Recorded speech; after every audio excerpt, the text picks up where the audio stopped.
Gerai, tai šiandien aš tau išduosiu 3 savo kasdieninius ritualus susijusius su pinigais. Ir beje, jeigu dar neišbandei mano pinigų srauto hipnozės, tai galbūt čia yra ženklas tai padaryti, nuorodą rasi profilyje. Tai vienas iš ritualo yra, kai pamatau sinchronizaciją, pasikartojančius ženklus, skaičius susijusius su gausa, visada pasakau: ačiū visata, daugiau fizinių materialių pavidalų. Svarbu suprasti, kad visata yra kvantinis laukas ir veikia kompiuterio principu, tai jinai reaguoja į užklausas.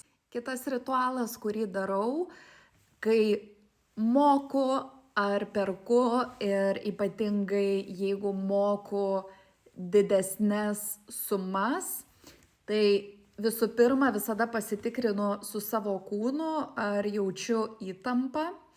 Tada palaukiu šiek tiek kelias akimirkas, pabūnu, jeigu kyla kažkokia tai įtampa, nusiraminu ir darau mokestį pavedimą su meile, iš meilės, su gerais linkėjimais, ir taip pat visada priduriu, tegul man grįžta 5 ar 10 kartų daugiau. Pinigai mėgsta judesį ir yra labai svarbu pinigų neužspausti ir nelaikyti ir suvokti, kad kiekvieną kartą, kai tu už kažką moki ar taip sakant išleidi, tu iš tiesų investuoji ir ta energija tau visada sugrįš atgal.